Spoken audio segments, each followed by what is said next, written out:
공사장 철문 앞에 누군가 쓰러져 있었어요. 작업복 입은 여자가 달려갔습니다. 그 얼굴을 확인하는 순간 그녀가 얼어붙었습니다. 10년 전 이 여자를 집에서 내쫓았던 시아버지였거든요. 그런데 오히려 쓰러진 시아버지를 트럭에 싣고 병원으로 달렸어요. 왜 그랬을까요? 10년 전 그 밤 대체 무슨 일이 있었던 건지 궁금하시다면 구독과 좋아요로 함께 해주세요. 어느 곳에서 듣고 계신지 댓글 남겨주시면 반갑게 인사드리겠습니다. 경기도 외곽의 한 재개발 공사장이었어요. 한낮의 태양 아래 먼지가 자욱하게 피어올랐고 콘크리트 타설 소리와 철근 부딪히는 소리가 끊이지 않았습니다. 그 사이로 한 여자가 벽돌을 나르고 있었어요. 35 윤아진. 손바닥엔 굳은 살이 박이고 작업복은 이미 흙투성이었죠. 안전모 아래로 땀이 흘러내렸지만 그녀는 멈추지 않았습니다. 하진 씨, 잠깐 쉬어요. 점심은 먹어야지. 현장 반장이 물병을 건넸지만 하진은 고개만 살짝 숙이고 다시 벽돌을 들어 올렸어요. 조금이라도 더 일해서 반장 눈에 들어야 했거든요. 내일도 모레도 이 현장에 나올 수 있으려면요. 점심시간이 되자 인부들이 하나둘 자리를 떴습니다. 하진은 도시락 대신 주머니에서 작은 약봉지를 꺼냈어요. 손목 통증을 버티게 해주는 진통제였죠. 물 한 모금에 약을 삼키고 다시 일어섰습니다. 그때였어요. 공사장 철문 앞에서 웅성거리는 소리가 들렸습니다. 저 사람 왜 저래?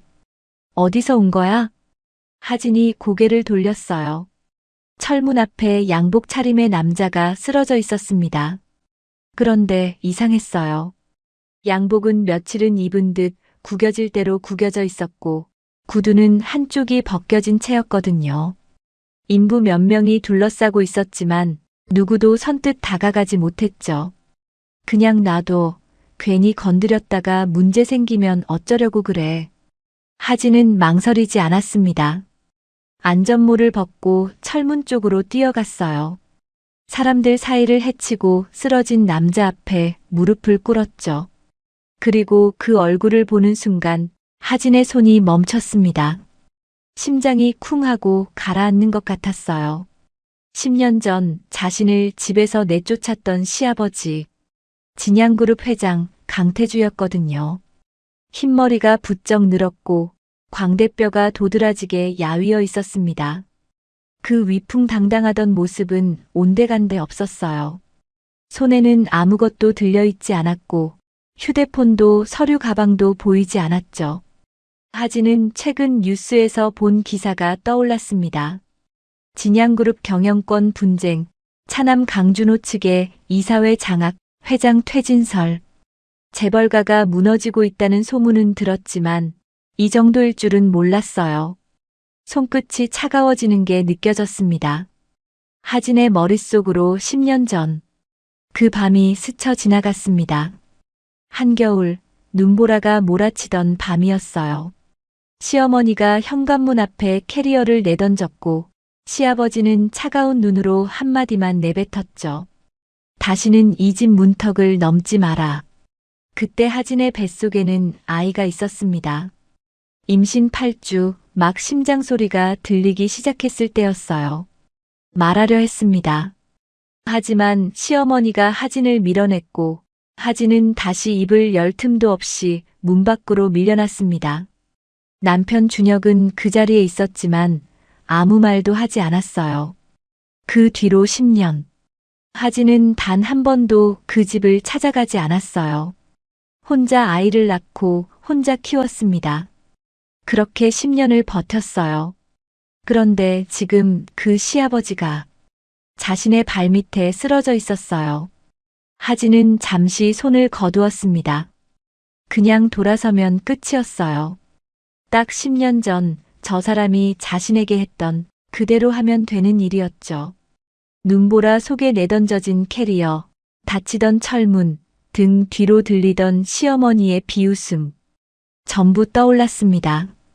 그런데도 발이 떨어지지 않았어요. 회장님, 눈 좀 떠보세요.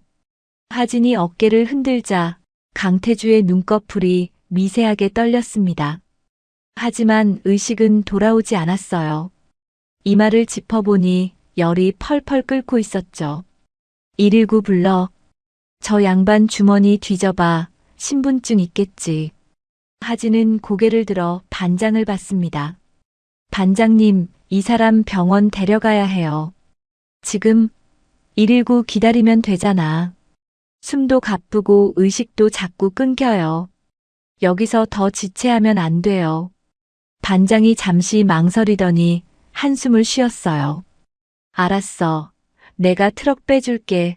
뒤에 태워. 현장에 세워둔 1톤 트럭 짐칸에 담요를 깔았습니다.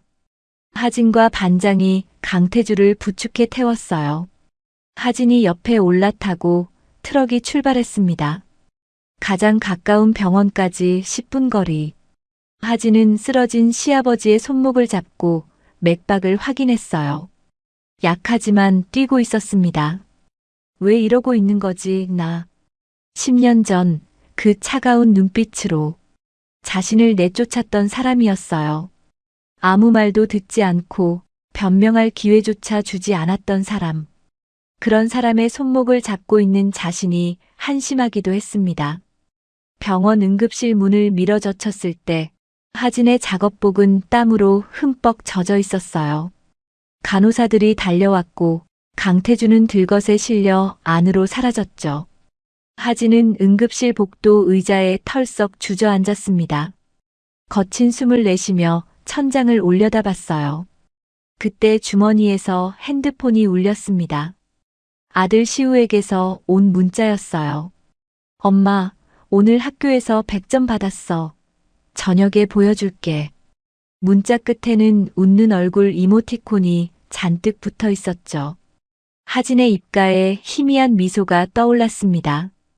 하지만 그 미소는 오래가지 못했어요. 응급실 안쪽에서 간호사가 나와 물었거든요.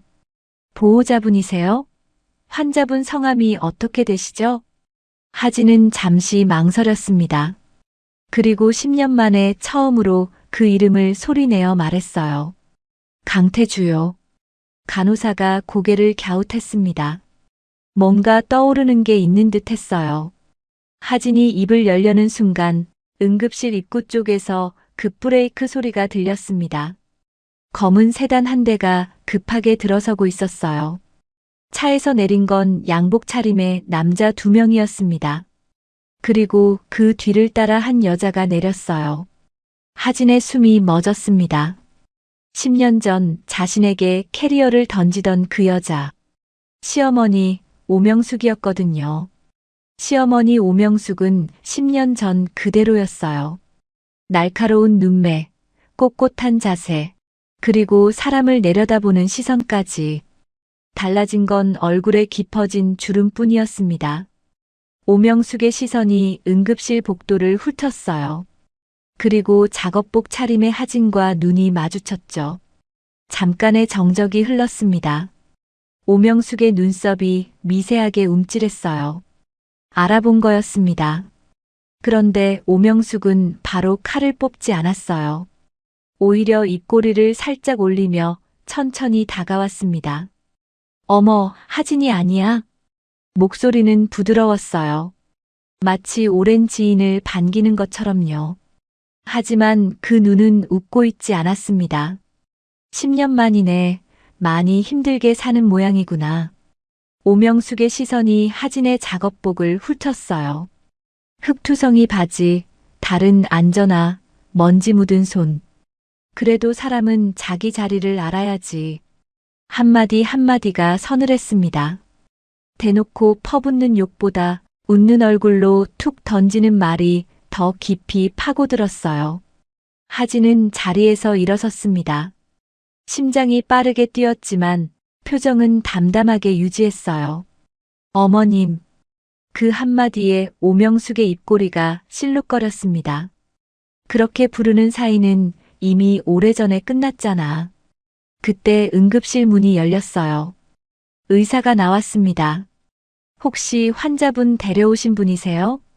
하진이 고개를 끄덕이려는 순간 오명숙이 끼어들었어요. 제가 보호자예요. 의사가 오명숙을 바라봤습니다. 상태가 좋지 않습니다. 탈수와 폐렴 증세가 있고 며칠간 제대로 식사를 못하신 것 같습니다. 의사가 잠시 머뭇거렸어요. 그리고 환자분이 의식을 회복하시면서 계속 한 분을 찾으시는데요. 오명숙의 눈이 가늘어졌습니다. 하진이라는 분 혹시 아십니까? 순간 정적이 흘렀어요. 오명숙이 하진을 힐끗 봤습니다. 그리고 의사에게 말했어요. 모르는 사람이에요. 이번 절차부터 안내해 주세요. 의사가 응급실 안으로 안내했습니다. 오명숙이 따라 들어가기 전 옆에선 비서에게 낮게 말했어요. 저 여자 절대 안에 못 들어오게 해. 그리고 응급실 문이 닫혔습니다. 하진은 그 자리에 서 있었어요. 주먹을 쥔 손이 미세하게 떨렸습니다. 시아버지가 자신을 찾고 있었다. 의식을 회복하자마자 부른 이름이 자신이었다. 왜요? 10년 동안 단 한 번도 찾지 않았으면서 왜 지금요? 10년 전 현관 앞에서 들었던 모욕이 되살아났습니다. 하진은 20살에 강준혁을 만났어요. 대학 동기였습니다. 졸업하고 바로 결혼했죠. 그런데 시집에 발을 들이는 순간 모든 게 달라졌어요. 하진이 같은 집안에선 우리 집 숟가락도 못 들어. 오명숙이 차잔을 내려놓으며 했던 그 말을 하진은 아직도 잊지 못했습니다. 그래도 버텼어요. 준혁이 있었으니까요. 그런데 결혼 이듬해 모든 게 무너졌어요. 준혁의 외도가 발각됐거든요. 상대는 그룹 계열사 임원의 딸이었습니다. 오명숙이 일부러 곁에 붙여놓은 여자였죠.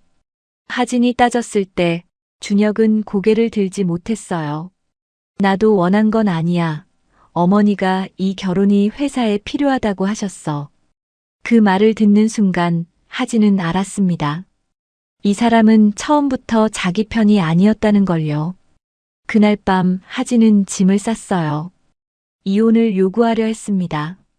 그런데 오명숙이 먼저 움직였어요. 하진의 짐을 현관 밖으로 내던지고 시아버지 강태주 앞에서 소리쳤죠. 하진이 바람을 피웠어요. 집안 망신시키려고 작정했어요. 거짓이었습니다. 오명숙이 꾸민 일이었어요. 며칠 전 오명숙은 하진에게 전화했습니다. 지난번 호텔에서 잃어버린 목걸이를 찾았다고 연락이 왔다면서요. 평소에도 그런 심부름을 자주 시켰기 때문에 하진은 의심 없이 나갔어요. 프런트에서 목걸이를 받고 로비를 나서는데 낯선 남자가 말을 걸었습니다. 저기요, 이거 떨어뜨리셨어요. 하진이 돌아보니 스카프를 들고 있었어요. 아, 제 거 아닌데요. 그게 전부였습니다. 그 순간을 누군가 몰래 사진을 찍고 있었어요. 그게 전부였습니다. 오명숙이 짜놓은 판에서 그 사진은 미래 현장이 됐어요. 녹취록은 그 남자 목소리를 짜깁기 위해서 만든 거였습니다. 하지만 시아버지는 듣지 않았어요. 다시는 이 집 문턱을 넘지 마라. 변명할 기회도 해명할 시간도 없었어요. 시어머니가 하진을 문 밖으로 밀쳐내고 눈보라 속에 문이 닫혔습니다. 그 뒤로 준혁은 단 한 번도 찾아오지 않았어요. 돌아온 건 이혼 서류뿐이었습니다. 친정에 기댈 수도 없었어요. 아버지는 하진이 어릴 때 돌아가셨고 어머니는 하진이 대학 다닐 때 병으로 세상을 떠났거든요. 하진은 완전히 혼자였습니다. 출산 직후엔 구청에서 연결해준 한부모 가정 임시 거처에서 몇 달을 버텼어요. 그 뒤로는 반지하 원룸을 전전하며 아이를 키웠습니다. 낮에는 어린이집에 맡기고 식당 설거지며 공장 포장이며 할 수 있는 건 다 했어요. 나중에 들은 얘기로는 준혁이 그 여자와 재혼했다고 했어요. 그런데 아이는 없다더군요. 새 며느리는 오명숙이 원하던 권력과 집안은 가져다 줬지만 손자는 주지 못했죠. 그리고 몇 년 전 경영권 분쟁에 휘말려 해외로 도피했다는 뉴스를 봤습니다. 지금 준혁이 어디 있는지 하진은 알지 못했고 알고 싶지도 않았어요. 하진은 깊은 숨을 내쉬었습니다. 이제 돌아가야 했어요. 시아버지를 데려다 줬으니 할 일은 끝난 거였죠. 응급실 문 앞에는 비서가 앞을 가로막고 서 있었어요. 오명숙의 지시대로 하진을 들여보내지 않으려는 거였습니다. 발은 병원 밖으로 향했지만 마음은 자꾸 응급실 문 앞에 붙들렸습니다. 하진은 병원을 나섰습니다. 해가 기울고 있었어요. 공사장에 돌아가면 오늘 일당은 반토막 날 거였습니다. 그래도 상관없었어요. 지금 하진의 머릿속엔 한 가지 생각뿐이었거든요. 왜 하필 지금 나를 찾은 거지? 하진은 버스 정류장으로 걸어갔습니다. 주머니에서 핸드폰을 꺼내 시우에게 답장을 보냈어요. 엄마 조금 늦어. 저녁은 냉장고에 있어. 100점 축하해, 우리 시우. 전송 버튼을 누르는 순간 하진은 몰랐습니다. 자신이 10년간 지켜온 그 아이가 곧 진양가의 모든 비밀을 뒤집어 놓게 될 거라는 걸요. 집에 돌아왔을 때 시우는 이미 잠들어 있었어요. 시우의 이마에 살짝 입을 맞추고 하진은 방을 나왔어요. 식탁 위에 100점짜리 시험지가 놓여 있었습니다. 그 옆에 메모가 있었죠. 엄마 많이 피곤하지? 나 먼저 잘게. 내일 보여줄게. 하진은 시험지를 들어 올렸어요. 수학이었습니다. 빼곡히 채워진 답안지 위로 빨간 동그라미가 가득했죠. 하진의 눈가가 뜨거워졌습니다. 이 아이가 있어서 버틸 수 있었어요. 10년 동안 단 한 번도 후회한 적 없었습니다. 이 아이를 지키는 게 하진이 그 집을 떠나 선택한 전부였거든요. 그리고 소파에 털썩 주저앉았습니다. 머릿속에서 의사의 말이 맴돌았어요. 환자분이 계속 한 분을 찾으시는데요. 하진이라는 분. 왜요? 10년 동안 단 한 번도 찾지 않았으면서 왜 하필 지금 쓰러지면서까지 자신을 찾은 걸까요? 하진은 고개를 저었습니다. 상관없는 일이라고 생각했어요. 그래야 했습니다. 그 집안과는 끝났으니까요. 다음 날 하진은 여느 때처럼 공사장에 나갔습니다. 어제 반나절을 빠졌으니 오늘은 더 열심히 해야 했어요. 그런데 현장에 도착하자마자 반장이 다가왔습니다. 표정이 어두웠어요. 하진 씨, 잠깐 얘기 좀 해요. 반장이 하진을 한쪽으로 데려갔습니다. 어제 그 사람 진양그룹 회장이었어? 하진은 대답하지 않았어요. 반장이 한숨을 쉬었습니다. 아까 양복 입은 사람들이 왔다 갔어. 우리 현장 책임자한테 뭐라 하더라고. 하진의 가슴이 철렁 내려앉았어요. 무슨 말을 했는데요? 자세한 건 모르겠는데. 하진 씨 신원 조회를 했나 봐. 반장이 고개를 긁적였습니다. 현장 책임자가 나보고 그러더라고. 당분간 하진 씨 출근은 어렵겠다고. 하진은 할 말을 잃었어요. 다리에 힘이 풀렸습니다. 왜요? 제가 뭘 잘못했다고요? 나도 몰라. 위에서 그러니까 어쩔 수가 없어. 반장이 미안한 표정을 지었어요. 하진 씨, 일 잘하는 거 나도 아는데. 미안해. 내가 어떻게 할 수가 없어. 하진은 공사장 밖으로 걸어 나왔습니다. 손이 떨렸어요. 집에 돌아와서 핸드폰으로 통장 잔고를 확인했습니다. 47만 원. 이번 달 월세가 45만 원이었어요. 시우 학원비는 다음 주까지였습니다. 냉장고를 열었어요. 반찬통 2개, 계란 3알, 우유 반팩. 일주일은 버텨야 하는데 이걸로는 모자랐습니다. 하진은 냉장고 문을 닫고 한숨을 삼켰어요. 그때 현관문이 열렸습니다. 시우가 학교에서 돌아온 거였어요. 엄마, 오늘 왜 일찍 왔어? 하진은 재빨리 표정을 바꿨습니다. 응, 오늘 일이 일찍 끝났어. 거짓말이었어요. 하지만 시우 앞에서는 웃어야 했습니다. 저녁 뭐 먹을까? 엄마가 맛있는 거 해줄게.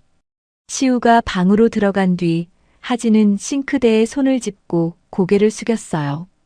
눈물이 날 것 같았지만 참았습니다. 내일 당장 어디서 일해야 하지? 이번 달은 어떻게 버티지? 누군가 손을 쓴 게 분명했어요. 그리고 떠오른 얼굴은 하나뿐이었습니다. 오명숙이었어요. 내가 끼어들 자리 없으니까. 그 말이 이런 뜻이었던 거예요. 하진의 생계를 건드린 거였습니다. 다음 날 저녁, 낯선 남자가 집 앞에 서 있었습니다. 진양그룹 비서실이라고 했어요. 회장님이 만나고 싶어 한다고요. 하진은 망설였습니다. 하지만 궁금했어요. 왜 시아버지가 쓰러지면서까지 자신을 찾았는지. 병원에 도착했을 때 오명숙은 보이지 않았어요. 하진이 문을 열자 침대에 누운 강태주가 고개를 돌렸습니다. 10년 만에 제대로 마주한 시아버지의 얼굴이었어요. 흰머리는 더 늘었고 볼은 푹 꺼져 있었습니다. 그 위험 있던 눈빛은 온데간데 없었어요. 대신 그 눈에는 뭔가 다른 게 담겨 있었습니다. 후회 같은 거였어요. 하진아. 강태주의 목소리가 갈라졌습니다. 왔구나. 하진은 침대 옆에 섰어요. 할 말이 많았지만 어디서부터 꺼내야 할지 몰랐습니다. 강태주가 먼저 입을 열었어요. 내가 너한테 할 말이 있다. 몇 번이나 말을 삼키는 것 같았습니다. 그 목소리에는 힘이 없었어요. 하지만 분명했습니다. 10년 전 그 밤 내가 잘못했다. 하진의 심장이 쿵 하고 뛰었어요. 최근에 알게 됐어. 그때 내가 바람을 피운 게 아니라는 걸. 하진은 입술을 깨물었습니다. 10년을 기다린 말이었어요. 하지만 이제 와서 그게 무슨 소용인지 몰랐습니다. 어떻게 아셨어요? 우연히 명숙이 방에서 서류를 보게 됐다. 지우지 못한 원본 파일들이 남아있더라고. 강태주의 눈에 물기가 맺혔어요. 내가 바보였다. 눈앞에 증거가 있으니까 의심 없이 믿었어. 하진은 아무 말도 하지 못했습니다. 손이 떨렸어요. 그래서 널 찾으려고 했다. 사과하려고. 강태주가 천천히 손을 들어 하진의 손을 잡으려 했어요. 하지만 하진은 한 발 물러섰습니다. 늦었어요. 하진의 목소리가 떨렸습니다. 10년이나 늦었어요. 그때 한 번만이라도 제 말을 들어주셨어야 했어요. 강태주의 손이 허공에서 멈췄어요. 알아. 내가 무슨 자격으로 용서를 구하겠나. 강태주가 고개를 떨궜습니다. 그래도 한 가지만 묻겠다. 그의 눈이 다시 하진을 향했어요. 그 눈에 간절함이 담겨 있었습니다. 그때 내가 쫓겨나던 그 밤 강태주의 목소리가 떨렸어요. 혹시 임신 중이었냐? 그 질문을 듣는 순간 숨이 멎는 것 같았습니다. 어떻게 알았을까요?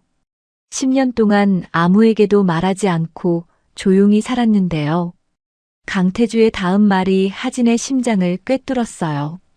내 손자가 어딘가에 있는 거냐? 하진은 대답하지 못했습니다. 입술이 바르르 떨렸어요. 바로 그때 병실 문이 벌컥 열렸습니다. 오명숙이 서 있었어요. 그 뒤로 양복 차림의 남자 2명이 보였습니다. 오명숙의 눈이 하진을 향했어요. 그 눈에 분노가 이글거렸습니다. 내 허락도 없이 여긴 왜 들어와 있어? 여러분, 여기까지 이야기 어떠셨어요? 10년 전 억울하게 쫓겨났던 하진이 막노동까지 하면서 아이를 키워왔는데 이제야 시아버지가 진실을 알게 됐다니요. 하진이 입을 여는 순간 10년 지켜온 아이의 평범한 일상도 끝날 수 있었습니다. 과연 하진은 어떤 선택을 하게 될까요? 뒷이야기 계속 들어봐 주세요. 오명숙의 눈빛이 병실 안을 훑었어요.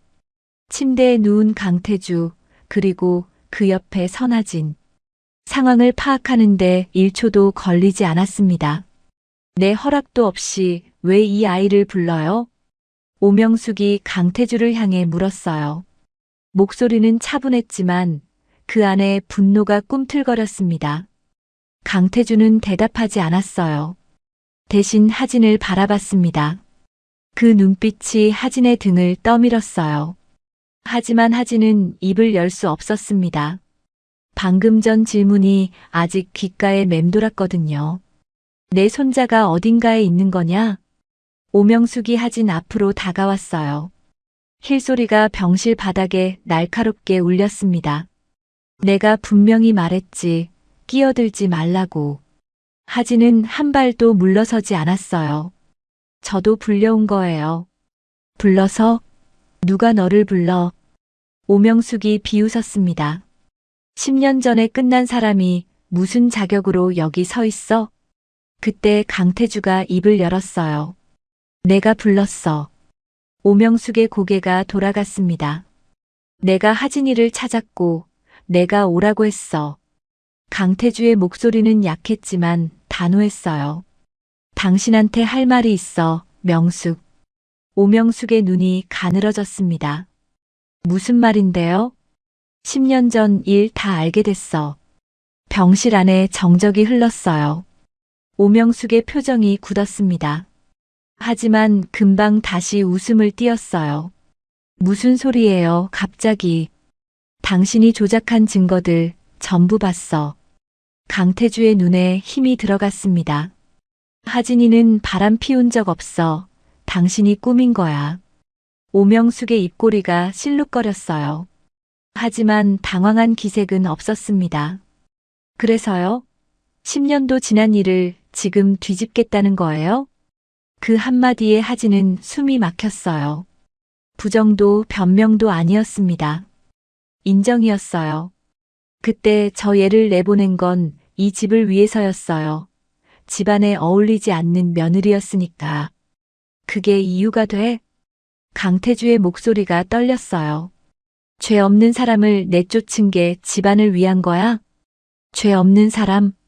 오명숙이 코웃음을 쳤습니다.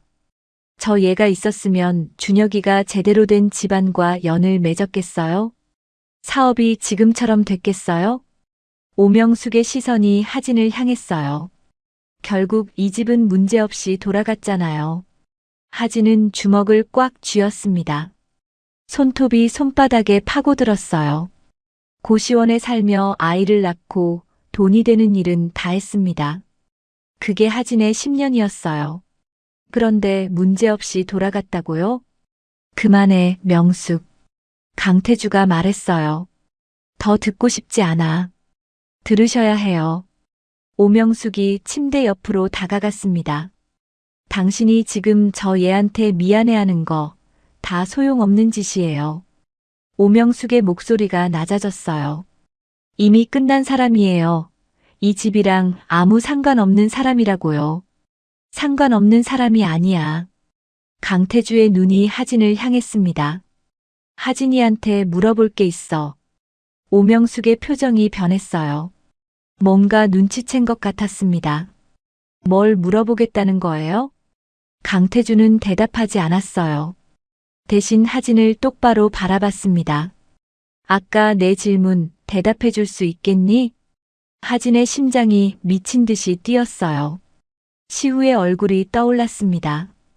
웃는 얼굴, 100점 시험지, 엄마 많이 피곤하지? 라고 쓴 메모. 이 순간 대답하면 모든 게 바뀔 거였어요.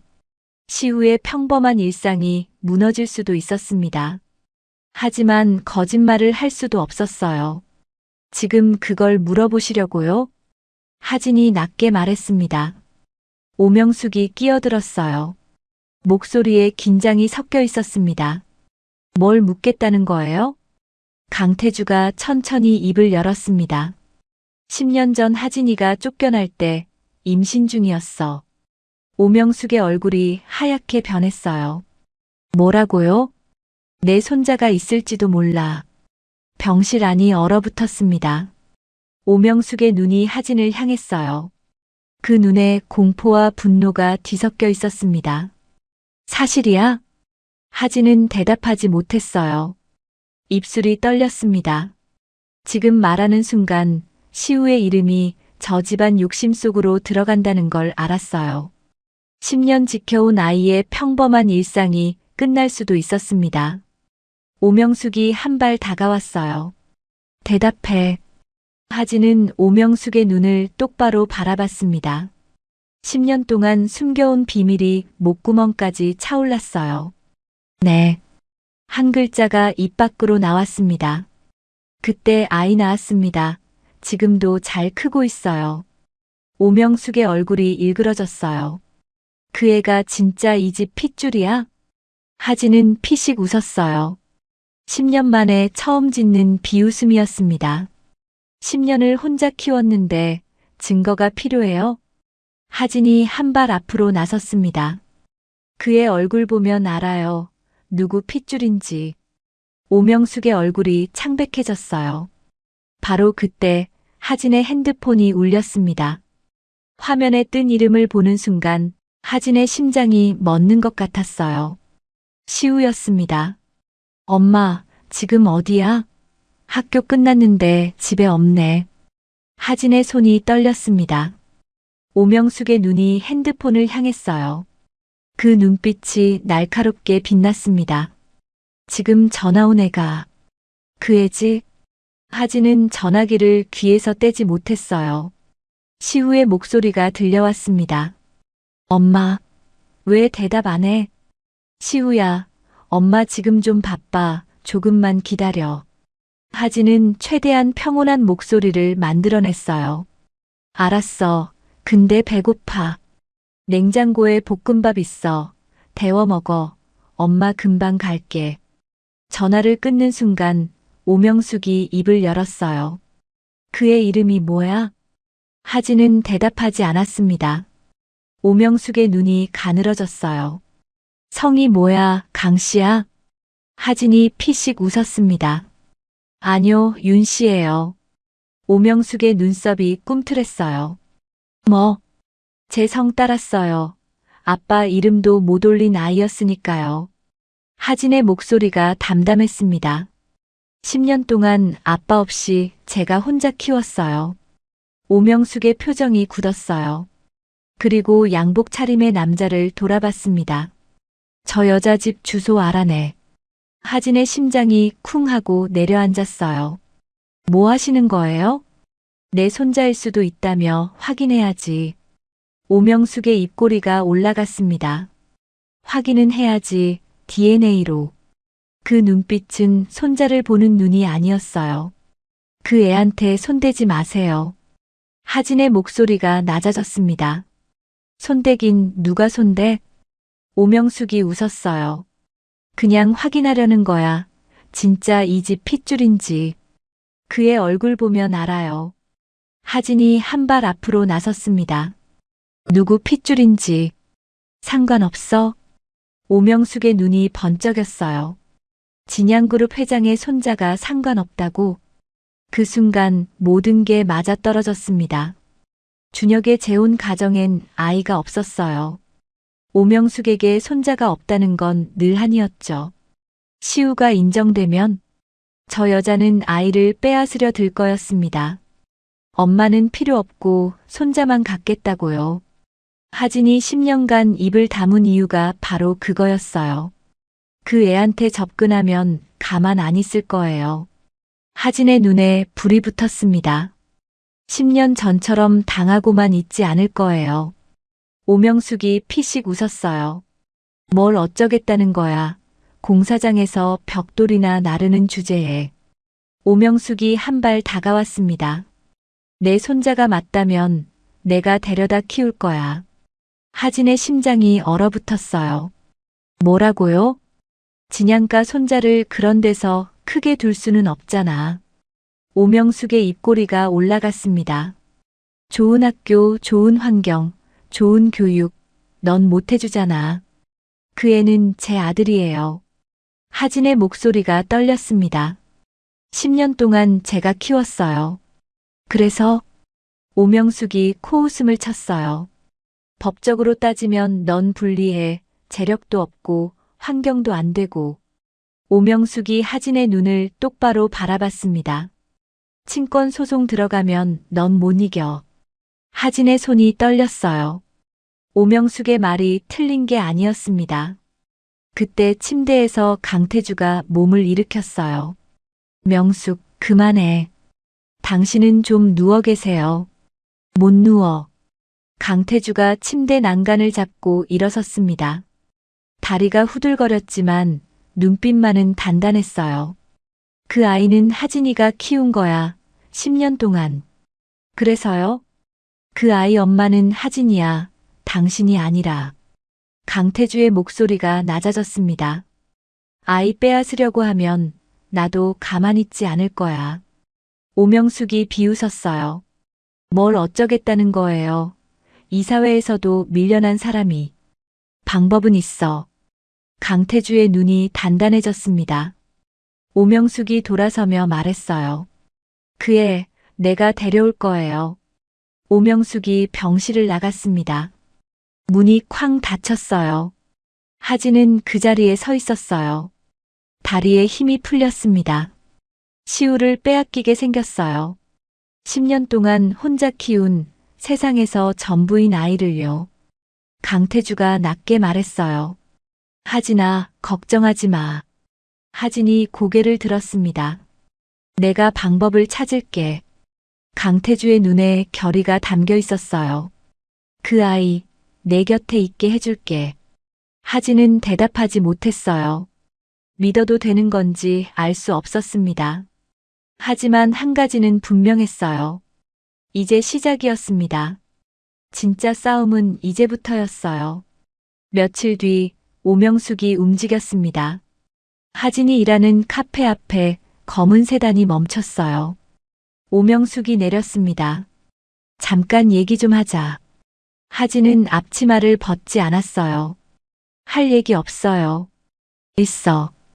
오명숙이 한 발 다가왔습니다. 그의 시우 말이야. 하진의 눈이 날카로워졌어요. DNA 검사 결과 나왔어. 준혁이 아이 맞더라. 오명숙의 입꼬리가 올라갔습니다. 내 손자야. 하진은 대답하지 않았어요. 심장이 얼어붙는 것 같았습니다. 그래서 제안하러 왔어. 오명숙이 봉투 하나를 내밀었어요. 5억이야. 이거 받고 아이는 나한테 넘겨. 하진의 손이 떨렸습니다. 뭐라고요? 넌 돈 받고 새 출발해. 아이는 내가 키울게. 하진은 봉투를 바닥에 떨어뜨렸습니다. 미쳤어요? 안 받겠다는 거야? 오명숙의 눈이 차가워졌어요. 그럼 다른 방법을 써야겠네. 오명숙이 핸드폰을 꺼냈습니다. 화면에 뜬 건 10년 전 그 사진이었어요. 조작된 사진, 호텔 로비에서 남자와 함께 있는 하진.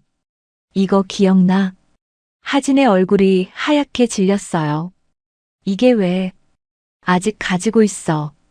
오명숙이 피식 웃었습니다. 내가 거절하면 이걸 퍼뜨릴 거야. 하진의 심장이 멎는 것 같았어요.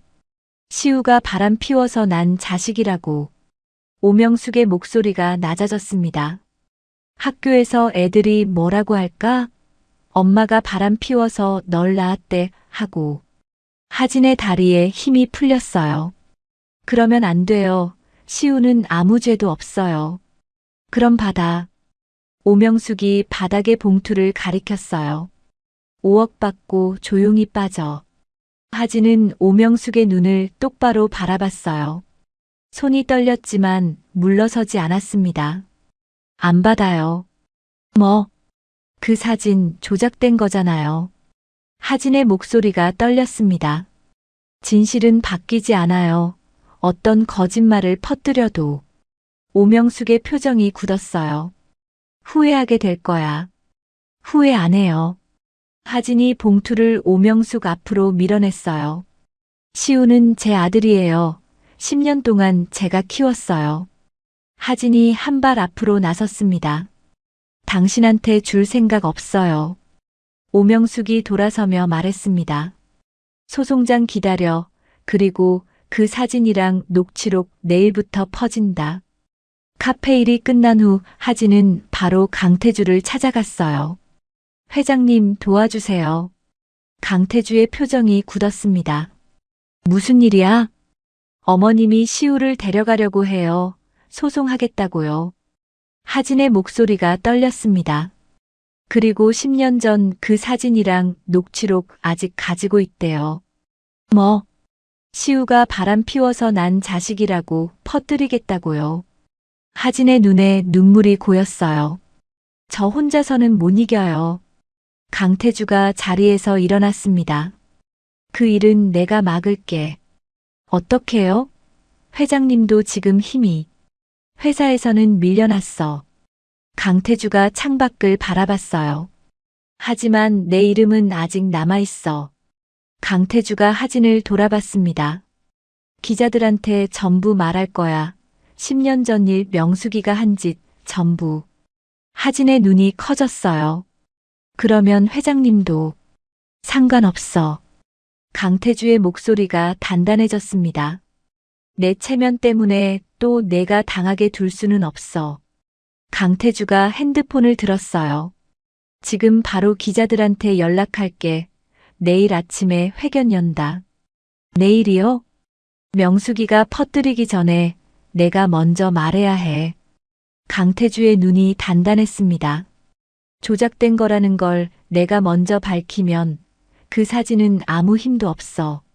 그날 밤 하진은 시우를 꼭 안고 잠들었어요.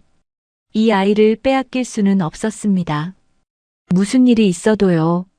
다음 날 아침 강태주가 긴급 기자회견을 열었습니다. 진양그룹 전 회장의 긴급 회견이라는 소식에 취재진이 몰려왔어요. 오명숙도 뒤늦게 소식을 듣고 달려왔습니다. 하지만 이미 회견은 시작된 뒤였어요. 오늘 제가 말씀드릴 내용은 두 가지입니다. 강태주가 카메라를 바라봤어요. 첫 번째, 10년 전 제 며느리 윤아진 씨에 대한 진실입니다. 스크린에 조작된 사진 원본과 녹취록, 편집 파일이 떴습니다. 이 모든 건 조작된 증거였습니다. 제 아내 오명숙이 꾸민 일이었어요. 회견장이 술렁였어요. 오명숙의 얼굴이 하얗게 질렸습니다. 그리고 두 번째, 강태주가 하진을 바라봤어요. 제 장남의 아들 시우가 있습니다. 기자들이 웅성거렸어요. 저는 오늘 손자 시우를 공식적으로 인정합니다. 강태주의 목소리가 커졌어요. 그리고 시우의 양육권은 어머니 윤아진 씨에게 있음을 선언합니다. 오명숙이 회견장 뒤에서 소리쳤어요. 당신 지금 뭐 하는 거야? 강태주가 오명숙을 바라봤습니다. 10년 전에 못한 일을 이제야 하는 거야. 강태주가 깊이 허리를 굽혔어요. 그리고 윤아진 씨에게 공식적으로 사과합니다. 하진의 눈에서 눈물이 흘렀습니다. 10년이었어요. 10년 동안 혼자 버텨온 시간이 한꺼번에 쏟아졌어요. 회견이 끝난 뒤 하진은 집으로 돌아왔습니다. 시우가 학교에서 돌아올 시간이었어요. 현관문이 열렸습니다. 엄마. 시우가 뛰어왔어요. 하진은 시우를 꼭 안았습니다. 시우야. 엄마, 울어. 시우가 하진의 얼굴을 올려다봤어요. 안 울어, 안 울어. 하진이 웃었습니다. 눈물을 흘리면서 웃었어요. 그때 초인종이 울렸습니다. 문을 여니 강태주가 서 있었어요. 찾아와도 되겠니? 하진이 고개를 끄덕였습니다. 강태주가 안으로 들어왔어요. 그리고 시우 앞에 무릎을 꿇었습니다. 시우야. 시우가 고개를 갸웃했어요. 누구세요? 할아버지야. 10년을 돌아온 말이었습니다. 시우가 하진을 올려다봤어요. 하진이 고개를 끄덕였습니다. 시우가 다시 강태주를 바라봤어요. 그리고 작은 손을 내밀었습니다. 안녕하세요, 할아버지. 강태주가 그 손을 잡았어요. 그 손을 잡는데 10년이 걸렸습니다. 여러분, 오늘 이야기 어떠셨나요? 10년 전 억울하게 쫓겨난 하진은 아무도 없는 자리에서 아이를 낳고 혼자 울고 버티며 그 시간을 건너왔습니다. 빼앗긴 건 자리였지만 끝내 지켜낸 건 아이였어요. 그리고 너무 늦게 도착한 진실이 마침내 한 사람의 고개를 숙이게 했습니다. 10년은 길었지만 하진이 버텨온 시간은 헛되지 않았습니다. 오늘 이야기가 여러분 마음에도 작은 울림으로 남았으면 좋겠습니다. 우리는 또 단짝처럼 다음 이야기에서 만날게요. 지금까지 사연단짝이었습니다.